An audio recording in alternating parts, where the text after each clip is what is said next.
ଧନୁ ରାଶିର ବନ୍ଧୁମାନେ ହୋଲିକା ଦହନ ଦିନ ଏହି ଛୋଟ ଜିନିଷ କୁକୁରକୁ ଖୁଆଇ ଦିଅନ୍ତୁ।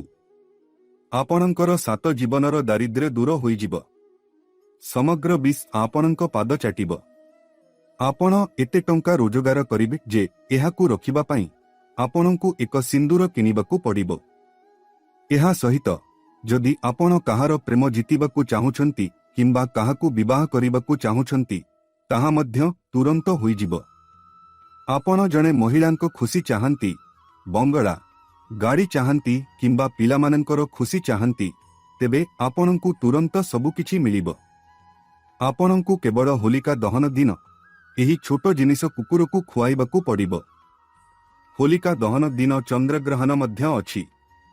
ବନ୍ଧୁମାନେ, ଏହି ଛୋଟ ଜିନିଷରେ ବ୍ରହ୍ମାଣ୍ଡର ଆଶ୍ଚର୍ଯ୍ୟଜନକ ଶକ୍ତି ଏବଂ 33 କୋଟି ଦେବୀଦେବୀ ଧାରଣ କରିଛନ୍ତି। ଏପରି ପରିସ୍ଥିତିରେ ଯଦି ଆପଣ ହୋଲିକା ଦହନ ଦିନ ଅର୍ଥାତ୍ ଚନ୍ଦ୍ରଗ୍ରହଣ ଦିନ ଏହି ଛୋଟ ଜିନିଷ କୁକୁରକୁ ଖୁଆଇବେ, ତେବେ ବୁଝିନିଅନ୍ତୁ ଯେ ଦେବୀ ଲକ୍ଷ୍ମୀ ଆପଣଙ୍କ ଉପରେ ଏତେ ପ୍ରସନ୍ନ ହେବେ ଯେ ଆପଣ ଅନେକ ଜନ୍ମରୁ ଯେଉଁ ଜିନିଷ ପାଇଁ ଆଶା କରିଆସୁଛନ୍ତି ତାହା ପାଇବେ। ବନ୍ଧୁଗଣ, ଆପଣମାନେ ସମସ୍ତେ ଜାଣନ୍ତି ଯେ ହୋଲି ପର୍ବ ଆମ ଧର୍ମରେ ବହୁତ ବିଶେଷ ଏବଂ ଗୁରୁତ୍ୱପୂର୍ଣ୍ଣ। ଏବଂ ଆଜି ଅନେକ ବର୍ଷ ପରେ ଚନ୍ଦ୍ରଗ୍ରହଣ ମଧ୍ୟ ହେଉଛି। ବନ୍ଧୁଗଣ, ଏପରି ପରିସ୍ଥିତିରେ ଆଜିର ଦିନ ଆପଣଙ୍କ ଜୀବନର ସମସ୍ତ ଦୁଃଖ ଏବଂ ସମସ୍ୟାକୁ ଲିଭାଇ ଦେବ। ହୋଲିକା ଦହନ ଏବଂ ଚନ୍ଦ୍ରଗ୍ରହଣ ଦିନ ତନ୍ତ୍ରମନ୍ତ୍ର ଯାଦୁବିଦ୍ୟାର ମଧ୍ୟ ଏକ ବିଶେଷ ପ୍ରଭାବ ପଡ଼ିଥାଏ। ଏହି ଦିନଠାରୁ ବାୟୁମଣ୍ଡଳରେ ଅନେକ ପ୍ରକାରର ଶକ୍ତି, ତାହା ନକାରାତ୍ମକ କିମ୍ବା ସକାରାତ୍ମକ, ସକ୍ରିୟ ହୋଇଯାଏ। ଯଦି କୌଣସି ବ୍ୟକ୍ତି ହୋଲିକା ଦହନ ଏବଂ ଏହି ଚନ୍ଦ୍ରଗ୍ରହଣ ଦିନ ଏକ ଛୋଟ ଉପଚାର କରେ, ତେବେ ସେ ସବୁକିଛି ପାଇପାରିବ ଯାହା ପାଇଁ ସେ ବର୍ଷ ବର୍ଷ ଧରି କଠିନ ପରିଶ୍ରମ କରିଆସୁଛି।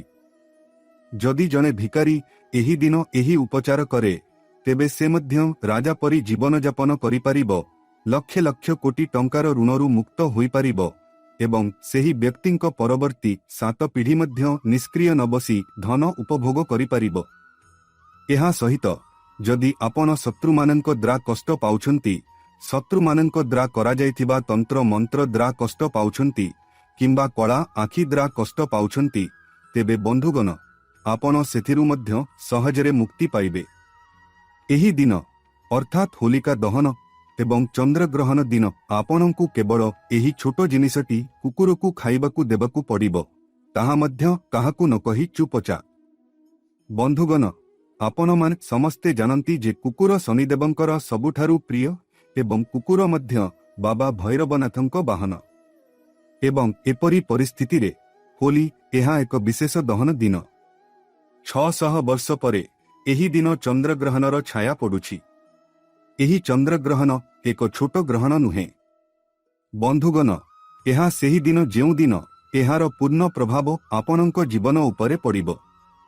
ଯଦି ଆପଣ ସତର୍କ ନ ରୁହନ୍ତି, ଯଦି ଆପଣ ମୂର୍ଖତାର କାର୍ଯ୍ୟ କରନ୍ତି, ତେବେ ଏହି ଚନ୍ଦ୍ରଗ୍ରହଣ ଆପଣଙ୍କ ଏବଂ ଆପଣଙ୍କ ସମଗ୍ର ପରିବାରର ଜୀବନ ଉପରେ ବହୁତ ଖରାପ ପ୍ରଭାବ ପକାଇପାରେ। ଆପଣଙ୍କ ହାତରେ ଯାହା ଅଛି ତାହା ମଧ୍ୟ ଆପଣଙ୍କ ହାତରୁ ଖସିଯିବ। କିନ୍ତୁ ବନ୍ଧୁଗଣ, ଯଦି ଆପଣ ଆଜି ଏହି ବିଶେଷ ପଦକ୍ଷେପ ନିଅନ୍ତି, ତେବେ ଆପଣଙ୍କୁ କାହାକୁ ଭୟ କରିବାର ଆବଶ୍ୟକତା ନାହିଁ। ଆଜି ଏହି ଭିଡିଓରେ ମୁଁ ଆପଣଙ୍କୁ କହିବି ଯେ ହୋଲିକା ଦହନ ଦିନ ଆପଣଙ୍କୁ କ'ଣ କରିବା ଉଚିତ ଏବଂ କ'ଣ କରିବା ଉଚିତ ନୁହେଁ। ଏହା ସହିତ କୁକୁରକୁ କେଉଁ ଛୋଟ ଜିନିଷ ଖାଇବାକୁ ଦେବା ଉଚିତ ଯାହାଦ୍ୱାରା ତୁମର ଜୀବନର ସମସ୍ତ ଦାରିଦ୍ର୍ୟ ଏବଂ ତୁମ ପରିବାରର ଦୁଃଖ ଏବଂ କଷ୍ଟ ଦୂର ହେବ ଏବଂ ତୁମେ, ବନ୍ଧୁଗଣ, ଦିନରାତି ପ୍ରଗତି କରିବ। ଏହା ଜାଣିବା ପାଇଁ ତୁମକୁ ଏହି ଭିଡିଓକୁ ଆରମ୍ଭରୁ ଶେଷ ପର୍ଯ୍ୟନ୍ତ ବହୁତ ଧ୍ୟାନ ସହିତ ଦେଖିବାକୁ ପଡ଼ିବ ଏବଂ ବହୁତ ଧ୍ୟାନ ସହିତ ଶୁଣିବାକୁ ପଡ଼ିବ, କାରଣ ସେହି ଦିନ ଆସିଯାଇଛି, ସମୟର ସେହି ମୁହୂର୍ତ୍ତ ଆସିଯାଇଛି ଯେତେବେଳେ ତୁମେ ତୁମ ଜୀବନରେ ଆସୁଥିବା ସମସ୍ତ ଦୁଃଖ ଏବଂ ସମସ୍ୟାରୁ ମୁକ୍ତି ପାଇପାରିବ। କାରଣ ମୁଁ ଜାଣେ ଯେ ଗତ 5ରୁ 7 ବର୍ଷ ଧରି ତୁମେ ନିରନ୍ତର ଦାରିଦ୍ର୍ୟ ଏବଂ ଦାରିଦ୍ର୍ୟରେ ପୀଡ଼ିତ ହୋଇଛ। ତୁମେ ସଂଘର୍ଷ କରୁଛ, ପ୍ରତ୍ୟେକ ପ୍ରୟାସ ଓଲଟା ପରିଣାମ ଦେଉଛି। ବନ୍ଧୁଗଣ, ତୁମେ ଯାହା କରିଛ ତାହାର ନକାରାତ୍ମକ ପରିଣାମ ପାଇଛ। ବନ୍ଧୁଗଣ, ଏହା ସମ୍ପର୍କ ହେଉ, ପ୍ରିୟଜନ ହେଉ କିମ୍ବା ପ୍ରେମ ହେଉ, ତୁମେ ବହୁତ ହରାଇଛ। ତୁମେ ଟଙ୍କା ସମ୍ପତ୍ତି ଏବଂ ଲୋକ ହରାଇଛ। ଏବେ ତୁମେ ଭିତରେ ବହୁତ ଦୁର୍ବଳ ହୋଇଯାଇଛ। ବନ୍ଧୁଗଣ, ତୁମେ ଚାହୁଁଛ ଯେ ଏହି ସଂଘର୍ଷପୂର୍ଣ୍ଣ ଜୀବନ ଶେଷ ହେଉ। ତାପରେ ବନ୍ଧୁଗଣ, ସେହି ଦିନ ଆସିଯାଇଛି ଯେତେବେଳେ ତୁମର ସଂଘର୍ଷ ଶେଷ ହେବ ଏବଂ ତୁମେ ତୁମର କଠିନ ପରିଶ୍ରମର ଫଳ ପାଇବ। ଏହି ଦିନଟି ସାଧାରଣ ଦିନ ନୁହେଁ। ମୁଁ ଏହାକୁ ପୁଣି ଥରେ ଦୋହରାଉଛି। ଏହି ଦିନଟି ହେଉଛି ସେହି ଦିନ ଯେତେବେଳେ 33 କୋଟି ଦେବୀ ଏବଂ ବ୍ରହ୍ମାଣ୍ଡର ସମସ୍ତ ଶକ୍ତି ଆପଣଙ୍କ ଉପରେ ସେମାନଙ୍କର ଆଶୀର୍ବାଦ ବର୍ଷିବେ। ବାବା କାଳ ଭୈରବନାଥ ଆପଣଙ୍କ ଘରୁ ଦାରିଦ୍ର୍ୟ ଏବଂ ଅଶୁଭକୁ ନଷ୍ଟ କରିବେ। ଦେବୀ ଲକ୍ଷ୍ମୀ ଆପଣଙ୍କ ଘରୁ ଧନ ବର୍ଷା କରିବେ। ଆପଣଙ୍କ ଘରୁ ସମସ୍ତ ନକାରାତ୍ମକତା ଦୂର ହୋଇଯିବ। ଆପଣ ଆପଣଙ୍କ ବ୍ୟବସାୟରେ, ଆପଣଙ୍କ ଚାକିରିରେ ସବୁଠି ପ୍ରଗତି କରିବେ। ଆପଣ କମ୍ ପରିଶ୍ରମରେ ପ୍ରଚୁର ଟଙ୍କା ରୋଜଗାର କରିବା ଆରମ୍ଭ କରିବେ। କାରଣ ବନ୍ଧୁଗଣ, ଏହି ଧନର ଦିନଟି ଆପଣ ଆଗାମୀ ବର୍ଷ ଧରି ମନେ ରଖିବେ। ଏହା ଆପଣଙ୍କ ପିଢ଼ିର ଜୀବନକୁ ଆକାର ଦେବ। ତେଣୁ ଆସନ୍ତୁ ଏବଂ ଏହି ମହାନ ଉପଚାର ଚେଷ୍ଟା କରନ୍ତୁ। ଆସନ୍ତୁ ଏହା ଆଡ଼କୁ ଅଗ୍ରସର ହେବା ଏବଂ ମୁଁ ଆପଣଙ୍କୁ କହିବି ଯେ ଆପଣଙ୍କୁ କେଉଁ ଛୋଟ ଜିନିଷ କୁକୁରକୁ ଖାଇବାକୁ ଦେବାକୁ ପଡ଼ିବ ଯାହା ଆପଣଙ୍କୁ ଧନ ଦେବ। ଆପଣଙ୍କର ଦାରିଦ୍ର୍ୟ ମଧ୍ୟ ନଷ୍ଟ ହେବ। ଆପଣଙ୍କର ବିବାହ ମଧ୍ୟ ଯଥାଶୀଘ୍ର ସ୍ଥିର ହେବ। ଆପଣଙ୍କୁ ଇଚ୍ଛିତ ଜୀବନସାଥୀ ମିଳିବ ଏବଂ ଆପଣଙ୍କୁ ଋଣରୁ ମୁକ୍ତି ମଧ୍ୟ ମିଳିବ। ତାହା ଲକ୍ଷ କି କୋଟି। ଆପଣଙ୍କୁ ଋଣରୁ ମୁକ୍ତି ବହୁତ ଶୀଘ୍ର ମିଳିବ ଏବଂ ଯଦି ଆପଣ କୌଣସି ରୋଗ ସହିତ ଲଢ଼ୁଛନ୍ତି ତେବେ ସେହି ରୋଗ ମଧ୍ୟ ଦୂର ହୋଇଯିବ। ଯଦି ଆପଣ ସନ୍ତାନର ସୁଖ ଚାହାନ୍ତି ତେବେ ଆପଣଙ୍କୁ ତାହା ମଧ୍ୟ ମିଳିବ।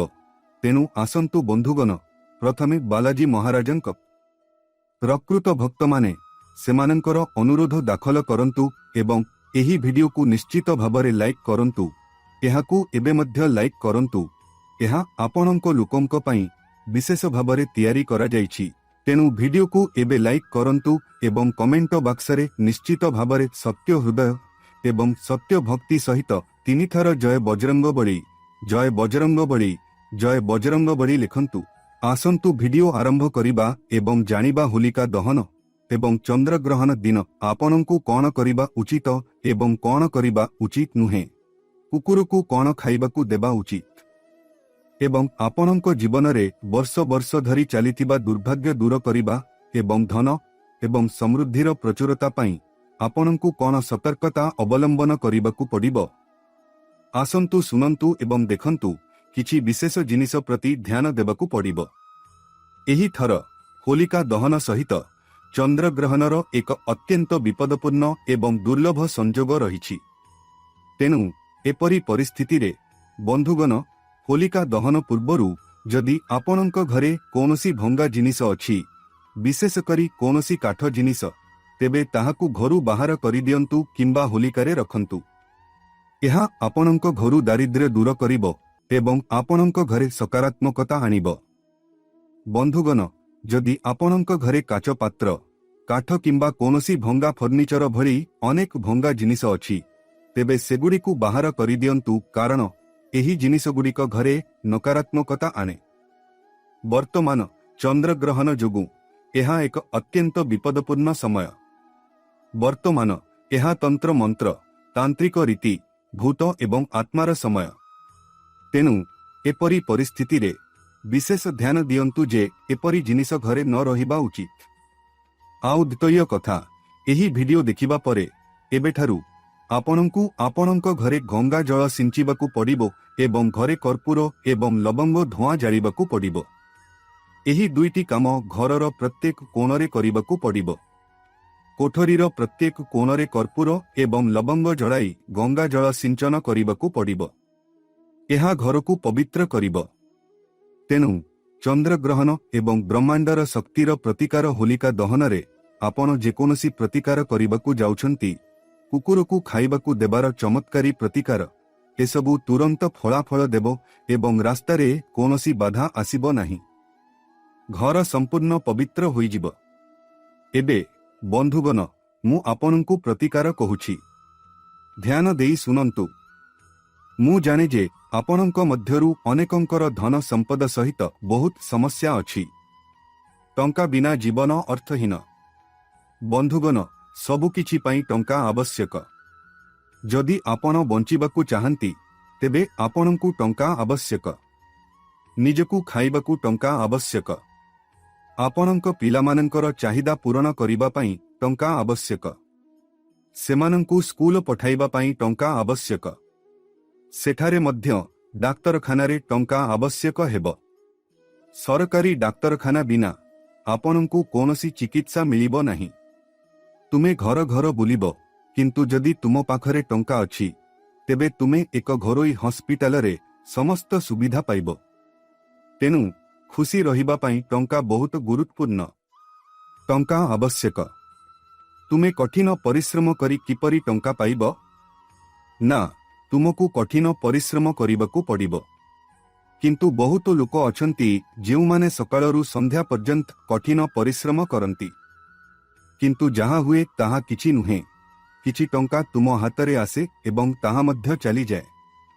କିଛି ଲୋକ ଅଛନ୍ତି ଯେଉଁମାନେ ବିନା କଠିନ ପରିଶ୍ରମରେ ଲକ୍ଷ ଲକ୍ଷ ଟଙ୍କା ରୋଜଗାର କରନ୍ତି।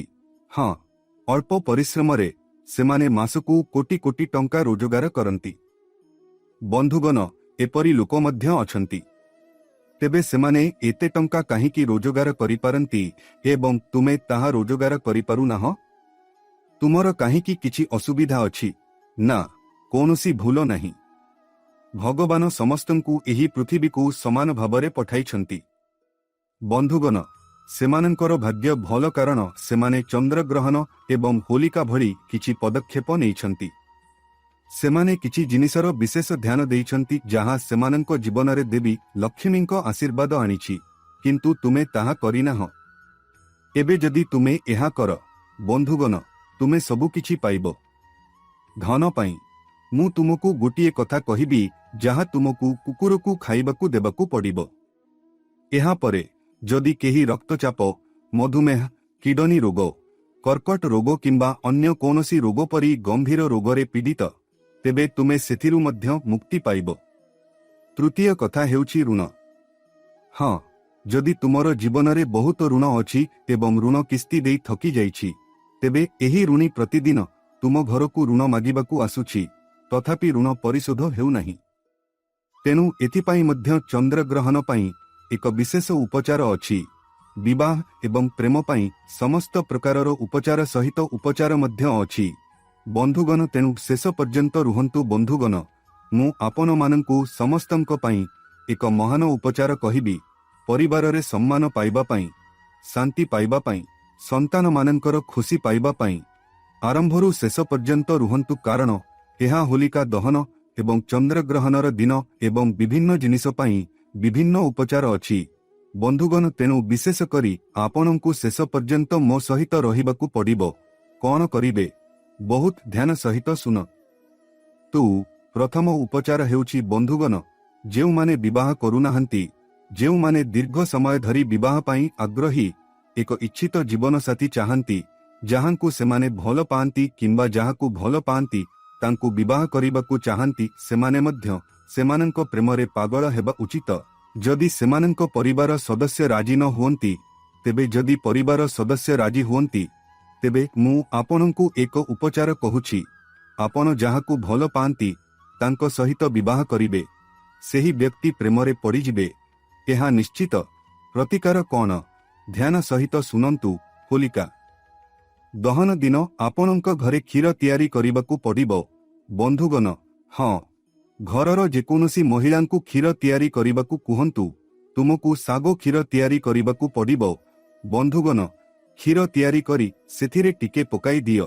ହଁ ବନ୍ଧୁଗଣ, ଟିକେ ମହୁ ଲଗାଅ। ଏବେ ରାତିରେ ଯେତେବେଳେ ହୋଲି ପୋଡ଼ି ହେଉଛି ଏବଂ ଚନ୍ଦ୍ରଗ୍ରହଣର ସମୟ ହେଉଛି, ତେବେ ତୁମେ ସେହି କ୍ଷୀର ସହିତ ହୋଲି ପରିକ୍ରମା କରିବାକୁ ପଡ଼ିବ। ସେହି କ୍ଷୀର ହାତରେ ନେଇ ହୋଲିକାକୁ ପରିକ୍ରମା କରିବାକୁ ପଡ଼ିବ।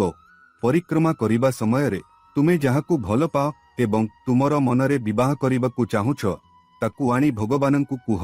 ତୁମେ ଯେଉଁ ଦେବତାଙ୍କ ସହିତ ଜଡ଼ିତ, ତୁମେ ଯେଉଁ ଭଗବାନଙ୍କୁ ବିଶ୍ୱାସ କର, ଭଗବାନ ଶିବ, ଭଗବାନ କୃଷ୍ଣଙ୍କୁ ପ୍ରାର୍ଥନା କର ଯେ ତୁମେ ଯାହାଙ୍କୁ ଚାହୁଁଛ ତାଙ୍କ ସହିତ ବିବାହ କର ଏବଂ ପରିକ୍ରମା କର।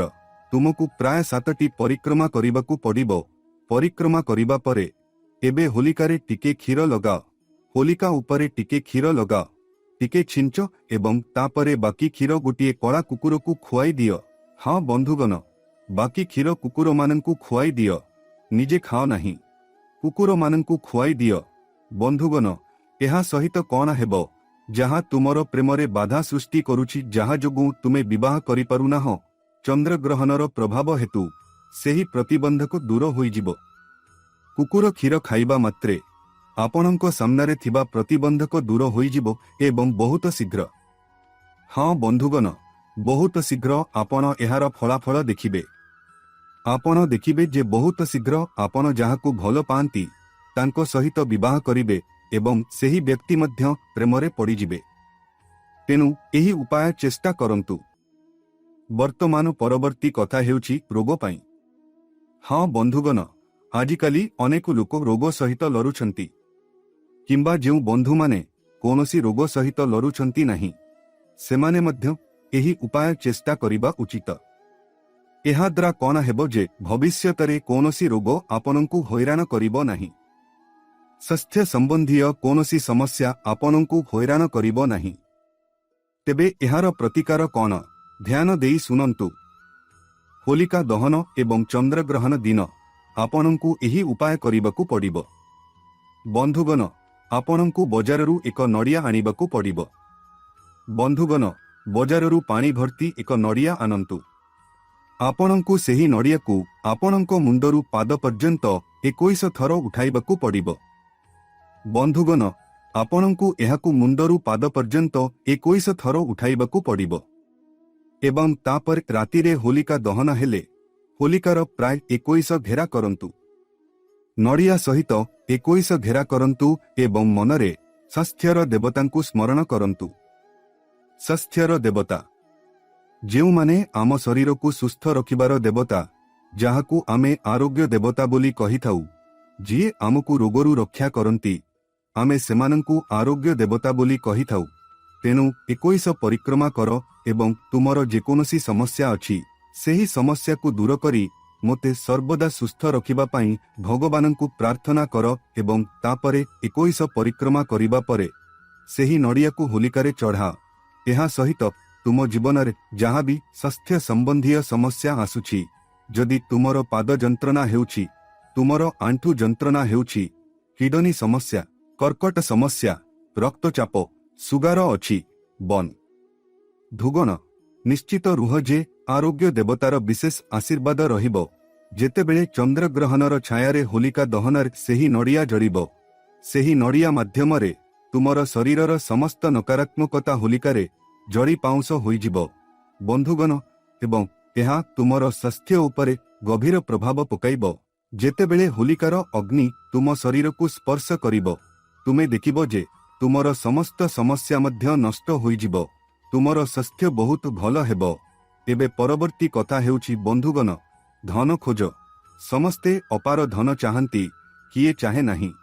ସମସ୍ତେ ଚାହାନ୍ତି ଯେ ମୋ ପାଖରେ ମଧ୍ୟ ଲକ୍ଷ ଲକ୍ଷ କୋଟି ଟଙ୍କା ଧନ ହେଉ, ଯାହାଦ୍ୱାରା ମୋର ସମସ୍ତ ଇଚ୍ଛା ପୂରଣ ହେଉ। ସମସ୍ତେ ଯାତ୍ରା କରିବାକୁ ଚାହାନ୍ତି, ଉଡ଼ାଜାହାଜରେ ଉଡ଼ିବାକୁ ଚାହାନ୍ତି, ବଡ଼ ଗାଡ଼ି ରଖିବାକୁ ଚାହାନ୍ତି, ଗାଡ଼ି ରଖିବାକୁ ଚାହାନ୍ତି, ସମ୍ପତ୍ତି ରଖିବାକୁ ଚାହାନ୍ତି, ବଙ୍ଗଳା ରଖିବାକୁ ଚାହାନ୍ତି। ସମସ୍ତେ ଏହା ଚାହାନ୍ତି, କିନ୍ତୁ ଏହା ସମ୍ଭବ ନୁହେଁ। ବନ୍ଧୁମାନେ କ'ଣ କରିବା? ଦେବୀ ଲକ୍ଷ୍ମୀ ସମସ୍ତଙ୍କ ସହିତ ରୁହନ୍ତି ନାହିଁ, ସେଥିପାଇଁ ଏସବୁ ସମ୍ଭବ ନୁହେଁ ବନ୍ଧୁମାନେ।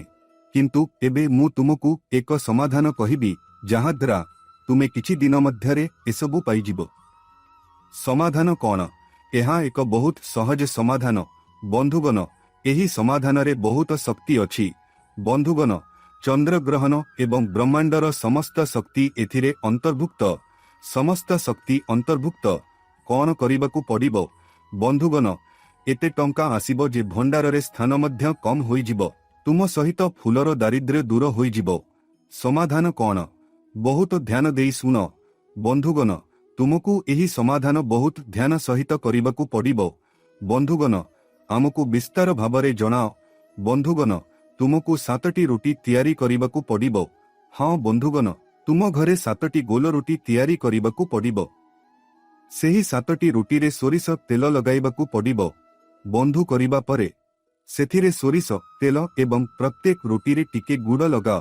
ହଁ ବନ୍ଧୁଗଣ, ତୁମକୁ ପ୍ରତ୍ୟେକ ରୁଟି ଉପରେ ଟିକେ ଗୁଡ଼ ରଖିବାକୁ ପଡ଼ିବ ଏବଂ ତାପରେ ସେହି 7ଟି ରୁଟିର ଏକ ବିଣ୍ଡଲ ତିଆରି କରିବାକୁ ପଡ଼ିବ ଏବଂ ହୋଲି ଜାଳିବାର 10 କିମ୍ବା 15 ମିନିଟ୍ ପୂର୍ବରୁ ସେହି ରୁଟିଗୁଡ଼ିକୁ ତୁମର ଘରର ମୁଖ୍ୟ ଗାତ ମଝିରେ ରଖନ୍ତୁ।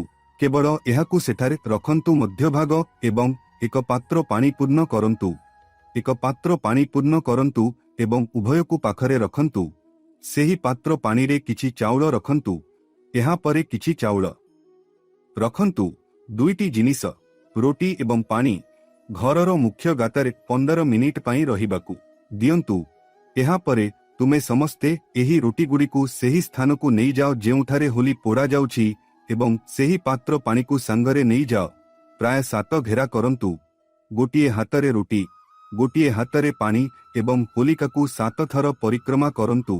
ଏହାପରେ ସେହି 7 ରୁଟି ମଧ୍ୟରୁ ହୋଲିକା ପୋଡ଼ାଯାଉଥିବା ସ୍ଥାନରେ ତୁମେ 3ଟି ରୁଟି ରଖିବ। ସେଥିରେ 3ଟି ରୁଟି ରଖିବ। ବାକି ଥିବା 4ଟି ରୁଟି ବିଭିନ୍ନ ସ୍ଥାନକୁ ଯାଅ। ହଁ ବନ୍ଧୁମାନେ, ବିଭିନ୍ନ ସ୍ଥାନକୁ ଯାଅ। ଅର୍ଥାତ୍ ପ୍ରଥମେ ଗୋଟିଏ ଗଳିରେ ଏବଂ ତାପରେ ଅନ୍ୟ ଗୋଟିଏ ଗଳିରେ, ତାପରେ ତୃତୀୟ ଗଳିରେ କିମ୍ବା ଚତୁର୍ଥ ଗଳିରେ ଏହା କର ଏବଂ 4ଟି ଭିନ୍ନ ସ୍ଥାନରେ କୁକୁରମାନଙ୍କୁ ଖାଇବାକୁ ଦିଅ। ବନ୍ଧୁମାନେ, ଗୋଟିଏ ସ୍ଥାନରେ 4ଟି କୁକୁରଙ୍କୁ ଖାଇବାକୁ ଦିଅ ନାହିଁ। 4ଟି ଭିନ୍ନ ସ୍ଥାନକୁ ଯାଅ ଏବଂ ସେଠାକାର କୁକୁରମାନଙ୍କୁ ଖାଇବାକୁ ଦିଅ। କେବଳ ଏହା କର। ଏହା ସହିତ କ'ଣ ହେବ ବନ୍ଧୁଗଣ? ଏହା ସହିତ କ'ଣ ହେବ ଯେ ଆପଣଙ୍କ ଘରର ଲକ୍ଷ୍ମୀ ଯାହା ତନ୍ତ୍ର ମନ୍ତ୍ର ସାହାଯ୍ୟରେ ବନ୍ଧା ହୋଇଛି ଏବଂ ଚନ୍ଦ୍ରଗ୍ରହଣର ପ୍ରଭାବ ଯୋଗୁଁ ସେହି ଲକ୍ଷ୍ମୀଙ୍କ ବନ୍ଧନ ଭାଙ୍ଗିଯିବ ଏବଂ ଦେବୀ ଲକ୍ଷ୍ମୀ ଆପଣଙ୍କ ଘର ଉପରେ ତାଙ୍କର ଅପାର ଆଶୀର୍ବାଦ ବର୍ଷିବେ। ବନ୍ଧୁଗଣ, ଯେଉଁ ଟଙ୍କା ଆପଣଙ୍କ ଘରେ ରହୁନଥିଲା ସେହି ସମସ୍ୟା ଏବେ ଶେଷ ହୋଇଯିବ ଏବଂ ଯଦି ଟଙ୍କା ଆପଣଙ୍କ ଘରେ ରହୁଛି ତେବେ ଏହି ଉପାୟ ନିଶ୍ଚିତ ଭାବରେ ଚେଷ୍ଟା କରନ୍ତୁ। ଦେଖିବେ ଏତେ ଟଙ୍କା ଆସିବ ଯେ ଆପଣ ତାହା ସମ୍ଭାଳି ପାରିବେ ନାହିଁ। ଏହା ସହିତ ଯେଉଁ ଦିନ ହୋଲିକା ଦହନ ହେଉଛି ସେଠାରୁ କିଛି ପାଉଁଶ ଆଣନ୍ତୁ। କିଛି ପାଉଁଶ ଆଣନ୍ତୁ ଏବଂ ସେହି ପାଉଁଶକୁ ପ୍ରତିଦିନ ତିଳକ ପରି ଆପଣଙ୍କ ବେକ କିମ୍ବା କପାଳରେ ଲଗାନ୍ତୁ ଏବଂ ସମସ୍ତଙ୍କୁ କୁହନ୍ତୁ ଯେ ଏଥିରେ ଆପଣ କେବେ ବି ଅସୁସ୍ଥ ହେବେ ନାହିଁ। ଆପଣଙ୍କ ଘରେ କୌଣସି ନକାରାତ୍ମକ ଶକ୍ତି, ଶତ୍ରୁ, ବନ୍ଧୁ କିମ୍ବା ଖରାପ ଦୃଷ୍ଟି ରହିବ ନାହିଁ। ଘରର ଛୋଟ ପିଲାମାନଙ୍କୁ ଏହା କରିବାକୁ ଦିଅନ୍ତୁ ଯାହାଦ୍ୱାରା ସମସ୍ତେ ଖରାପ ନଜର, ଭୂତ, ନକାରାତ୍ମକ ତନ୍ତ୍ର ମନ୍ତ୍ରରୁ ସୁରକ୍ଷିତ ରହିବେ ଏବଂ ଆପଣ ମଧ୍ୟ ଆପଣଙ୍କ ଘରେ ହୋଲିକା ଦହନର ଏହି ପାଉଁଶ ବିଞ୍ଚି ପାରିବେ। ଏହା ଆପଣଙ୍କ ଘରର ନକାରାତ୍ମକତାକୁ ମଧ୍ୟ ଦୂର କରିବ। ଏବେ ବନ୍ଧୁଗଣ, ପରବର୍ତ୍ତୀ ସମାଧାନ ହେଉଛି ଯଦି ଆପଣ ତନ୍ତ୍ର ମନ୍ତ୍ର, ଶତ୍ରୁ, ଯାଦୁବିଦ୍ୟା ଦ୍ୱାରା ବହୁତ କଷ୍ଟ ପାଉଛନ୍ତି ତେବେ ମୁଁ ଆପଣଙ୍କୁ ଚନ୍ଦ୍ରଗ୍ରହଣ ପାଇଁ ଏକ ବିଶେଷ ସମାଧାନ କହୁଛି। ଆପଣ ଏହା କରିବା ଉଚିତ। ଏହି ସମାଧାନ ବହୁତ ବିଶେଷ। ସମାଧାନ କ'ଣ? ବହୁତ ଧ୍ୟାନ ଦେଇ ଶୁଣନ୍ତୁ। ଯେତେବେଳେ ହୋଲିକା ଦହନ ହେଉଛି ବନ୍ଧୁଗଣ, ହଁ ବନ୍ଧୁଗଣ, ମଇଦାର ଏକ ବଲ ତିଆରି କରନ୍ତୁ। ସେହି ମଇଦାର ବଲକୁ ଘରର ସମସ୍ତ କୋଠରୀକୁ ନେଇ ସେଠାରେ ରଖନ୍ତୁ। ଯଦି ଆପଣଙ୍କ ଘରେ 3ଟି କୋଠରୀ ଅଛି ତେବେ ସେହି ମଇଦାର ବଲକୁ 3ଟି କୋଠରୀକୁ ନେଇ କିଛି ସମୟ ପାଇଁ ରଖନ୍ତୁ। ତା ସହିତ ଫିଟକିରି ରହିବା ଉଚିତ। ହଁ, ମଇଦାର ବଲ ଏବଂ ଫିଟକିରି ଉଭୟକୁ ଘରର ବିଭିନ୍ନ କୋଠରୀକୁ ନେଇ ରଖନ୍ତୁ ଏବଂ ସେଗୁଡ଼ିକୁ ରଖନ୍ତୁ ଏବଂ ତାପରେ ସମସ୍ତ ସ୍ଥାନରେ ଏହି ପ୍ରକ୍ରିୟା ସମାପ୍ତ ହୋଇଗଲେ ତାପରେ ଏହାକୁ ହୋଲିକା ଜଳୁଥିବା ସ୍ଥାନକୁ ନେଇ ଯାଆନ୍ତୁ। ଏହାକୁ ହୋଲିକାରେ ପକାନ୍ତୁ। ଆପଣଙ୍କ ଘରେ କରାଯାଉଥିବା ସମସ୍ତ ତନ୍ତ୍ର ପୂଜା ସಮೇତ ଏହି ମହାଚନ୍ଦ୍ରଗ୍ରହଣ ଦ୍ୱାରା ନଷ୍ଟ ହୋଇଯିବ। ଏହାପରେ ସେଠାରୁ ପାଉଁଶ ଆଣନ୍ତୁ। ହୋଲିକାର ପାଉଁଶକୁ ଏକ କପଡ଼ା କିମ୍ବା ପଲିଥିନ୍ ବ୍ୟାଗରେ ବାନ୍ଧି ଆପଣଙ୍କ ଘରର ମୁଖ୍ୟ ଦ୍ୱାରରେ ବାନ୍ଧନ୍ତୁ। ଏହା ଭବିଷ୍ୟତରେ ଘରେ କୌଣସି ତନ୍ତ୍ର ପୂଜାକୁ ରୋକିବ। ତାନ୍ତ୍ରିକ ପୂଜାର କୌଣସି ପ୍ରଭାବ ପଡ଼ିବ ନାହିଁ। ତେଣୁ ଏହି ଉପଚାରକୁ ନିଶ୍ଚିତ ଭାବରେ ଚେଷ୍ଟା କରନ୍ତୁ। ହୋଲିକା ଦହନ ସମୟରେ ପରିବାରର ସମସ୍ତ ସଦସ୍ୟ ଏକାଠି ରହିବାକୁ ଚେଷ୍ଟା କରନ୍ତୁ। ବିଶ୍ୱାସ କରାଯାଏ ଯେ ସମଗ୍ର ପରିବାର ଏକାଠି ହୋଲିକା ଦହନ ପରିକ୍ରମା କରିବା ଉଚିତ। ଏହା ପରିବାରରେ ସମନ୍ୱୟ ବୃଦ୍ଧି କରେ। ଯଦି ଆପଣ ଆପଣଙ୍କ ଘରେ ଆର୍ଥିକ ସମସ୍ୟାର ସମ୍ମୁଖୀନ ହେଉଛନ୍ତି ତେବେ ପରିକ୍ରମା କରିବା ସମୟରେ ହୋଲିକା ଅଗ୍ନିରେ ଚଣା, ମଟର, ଗହମ ଏବଂ ଅଳସୀ ବିହନ ପକାଇବାକୁ ନିଶ୍ଚିତ କରନ୍ତୁ। ଏହା ଆପଣଙ୍କ ଉପରେ ଦେବୀ ଲକ୍ଷ୍ମୀଙ୍କ ବିଶେଷ ଆଶୀର୍ବାଦ ବର୍ଷିବ ଏବଂ ଘରେ ଧନ ବାସ କରିବ। ଆର୍ଥିକ ଲାଭ ପାଇଁ ଏହାକୁ ଏକ ନିଶ୍ଚିତ ଉପଚାର ବୋଲି ବିବେଚନା କରାଯାଏ। ଏହା ସହିତ ବନ୍ଧୁଗଣ, ଯଦି ଆପଣ ଆପଣଙ୍କ ବ୍ୟବସାୟ କିମ୍ବା ଚାକିରିରେ ସମସ୍ୟାର ସମ୍ମୁଖୀନ ହେଉଛନ୍ତି, ତେବେ ଆପଣ ହୋଲିକା ଦହନରେ ଦେବୀ ଲକ୍ଷ୍ମୀଙ୍କ ପ୍ରିୟ ଗୋମତୀ ଚକ୍ରର ଏକ ବିଶେଷ ଉପଚାର କରିପାରିବେ।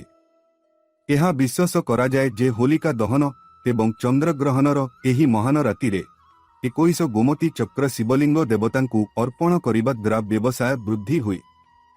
ପରଦିନ ଗୋମତୀ ଚକ୍ରକୁ ଏକ ଲାଲ କପଡ଼ାରେ ଗୁଡ଼ାଇ ଆପଣଙ୍କ ଆଲମାରୀ କିମ୍ବା ସୁରକ୍ଷିତ ସ୍ଥାନରେ ରଖନ୍ତୁ। ଏହା ଆପଣଙ୍କ ସମୃଦ୍ଧି ସୁନିଶ୍ଚିତ କରେ। କିଛି ଲୋକ ପ୍ରାୟତଃ ଅଭିଯୋଗ କରନ୍ତି ଯେ ଶେଷ ମୁହୂର୍ତ୍ତରେ ସେମାନଙ୍କର କାମ ନଷ୍ଟ ହୋଇଯାଏ କିମ୍ବା କେହି ଜଣେ ଶେଷ ମୁହୂର୍ତ୍ତରେ ସେମାନଙ୍କ କାମରେ ବାଧା ସୃଷ୍ଟି କରନ୍ତି। ଏପରି ବିଶ୍ୱାସ କରାଯାଏ ଯେ ଏପରି ଲୋକମାନେ ଶତ୍ରୁ ବାଧା ଦ୍ୱାରା ପ୍ରଭାବିତ ହୁଅନ୍ତି। ଏପରି ପରିସ୍ଥିତିରେ ହୋଲିକା ଦହନରେ ଗୋମତୀ ଚକ୍ରର ଉପଚାର ଶତ୍ରୁ ବାଧା ଦୂର ବାରେ ସାହାଯ୍ୟ କରିପାରେ। ହୋଲିକା ଦହନ ସମୟରେ ପୂର୍ଣ୍ଣ ବିଶ୍ୱାସ ଏବଂ ଭକ୍ତିର ସହିତ ଈଶ୍ୱରଙ୍କୁ ପ୍ରାର୍ଥନା କରନ୍ତୁ ଏବଂ ହୋଲିକା ଅଗ୍ନିରେ 7ଟି ଗୋମତୀ ଚକ୍ର ଅର୍ପଣ କରନ୍ତୁ। ଏହା ଆପଣଙ୍କୁ ଶତ୍ରୁ ବାଧା ଦୂର କରିବାରେ ସାହାଯ୍ୟ କରିବ। ଯଦିଓ ଦେବୀ ଲକ୍ଷ୍ମୀ କେବଳ ଭକ୍ତିର ସହିତ ପୂଜା କରି ତାଙ୍କ ଭକ୍ତମାନଙ୍କ ଉପରେ ପ୍ରସନ୍ନ ହୁଅନ୍ତି, ସୋରିଷ ବିହନ ବ୍ୟବହାର କରି ଏକ ବିଶେଷ ଉପଚାର ବ୍ୟବହାର କରାଯାଇପାରେ, ଯାହାଦ୍ୱାରା ଦେବୀ ଆପଣଙ୍କ ଘରେ ଦୀର୍ଘ ସମୟ ପାଇଁ ବାସ କରନ୍ତି। ହୋଲିକା ଦହନ ସମୟରେ ଦେବୀ ଲକ୍ଷ୍ମୀଙ୍କୁ ସ୍ମରଣ କରନ୍ତୁ ଏବଂ ହୋଲିକା ଅଗ୍ନିରେ କିଛି ସୋରିଷ ବିହନ ଅର୍ପଣ କରନ୍ତୁ। ଏହା ଦେବୀ ଲକ୍ଷ୍ମୀଙ୍କୁ ଆପଣଙ୍କ ପ୍ରତି ଦୟାଳୁ କରିବ ଏବଂ ଆପଣଙ୍କ ଘରେ ବିଶେଷ ଆଶୀର୍ବାଦ ବୃଷ୍ଟି କରିବ। ଯଦି ଆପଣଙ୍କର ଆୟ ଭଲ ଅଛି କିନ୍ତୁ ଏହା ଆପଣଙ୍କ ଖର୍ଚ୍ଚ ତୁଳନାରେ କମ୍ ହୁଏ, ତେବେ ଆପଣ ହୋଲିକା ଦହନ କରିପାରିବେ। ଆପଣ ପାଉଁଶ ପ୍ରତିକାର ବ୍ୟବହାର କରିପାରିବେ। ହୋଲିକା ଦହନର ପାଉଁଶକୁ ଏକ ଲାଲ କପଡ଼ାରେ ଗାତ ସହିତ 7ଟି ତମ୍ବା ମୁଦ୍ରା ସହିତ ବାନ୍ଧି ଦିଅନ୍ତୁ। ତାପରେ ଏହାକୁ ଆପଣଙ୍କ ସିନ୍ଦୁରରେ ରଖନ୍ତୁ। ଆପଣ ନିଜ ପର୍ସରେ ଛୋଟ ଗଣ୍ଠି ମଧ୍ୟ ରଖିପାରିବେ। ଏହା କରିବା ଦ୍ୱାରା ଆପଣଙ୍କର ଆୟ ବହୁତ ବଢ଼ିଯିବ। ହୋଲିକା ଦହନ ପାଉଁଶକୁ ବହୁତ ପବିତ୍ର ବୋଲି ବିବେଚନା କରାଯାଏ, ତେଣୁ ଏହା ସହିତ ଅନ୍ୟାନ୍ୟ ଉପଚାର ମଧ୍ୟ ବ୍ୟବହାର କରାଯାଏ। ଉଦାହରଣ ସ୍ୱରୂପ ହୋଲିକା ଦହନର ପାଉଁଶକୁ ସାରା ଶରୀରରେ ଘଷିବା ଦ୍ୱାରା ଶାରୀରିକ ରୋଗ ଏବଂ ଯନ୍ତ୍ରଣାରୁ ମୁକ୍ତି ମିଳିଥାଏ। ତେଣୁ ବନ୍ଧୁମାନେ, ଆଜିର ଭିଡ଼ିଓରେ ଚନ୍ଦ୍ରଗ୍ରହଣ ଏବଂ ହୋଲିକା ଦହନ ପାଇଁ ଅନେକ ମହାନ ଉପଚାର ବିଷୟରେ ବୁଝାଯାଇଥିଲା। କୁକୁର ଉପଚାର ଏବଂ ଅନ୍ୟାନ୍ୟ ସମସ୍ତ ଆବଶ୍ୟକୀୟ ଜିନିଷ ବହୁତ ପ୍ରଭାବଶାଳୀ। ମୁଁ ଆଶା କରୁଛି ଆପଣଙ୍କୁ ଏହି ଉପଚାରଗୁଡ଼ିକ ପସନ୍ଦ ଆସିଥିବ। ଯଦି ଆପଣଙ୍କୁ ଭିଡ଼ିଓଟି ପସନ୍ଦ ଆସିଥାଏ, ତେବେ ଦୟାକରି ଏହାକୁ ଲାଇକ୍ କରନ୍ତୁ ଏବଂ ଆମ ଚ୍ୟାନେଲକୁ ସବସ୍କ୍ରାଇବ କରନ୍ତୁ। ବନ୍ଧୁମାନେ, ଗୁରୁଜୀ ହୋଲିରେ କୁକୁରକୁ ଏକ ଛୋଟ ଜିନିଷ ଖୁଆଇବାକୁ ପରାମର୍ଶ ଦେଇଛନ୍ତି, ଯାହା ଏକ ସଦ। ଯଦି ଆପଣ ଆଜି ଏହି ଛୋଟ ଉପଚାର କରନ୍ତି, ତେବେ ଆପଣଙ୍କର ଆଗାମୀ 7 ପିଢ଼ି ଏଥିରୁ ଉପକୃତ ହେବେ। ସବୁକିଛି ବୁଝାଯାଇଛି। ତଥାପି ଯଦି ଆପଣ ଏପର୍ଯ୍ୟନ୍ତ କିଛି ବୁଝିପାରୁନାହାନ୍ତି କିମ୍ବା କୌଣସି ସମସ୍ୟାର ସମ୍ମୁଖୀନ ହେଉଛନ୍ତି, ତେବେ ଆପଣ ମନ୍ତବ୍ୟ ବିଭାଗରେ ପଚାରିପାରିବେ। ଗୁରୁଜୀ ପ୍ରତ୍ୟେକ ପ୍ରଶ୍ନର ଉତ୍ତର ଦେବେ।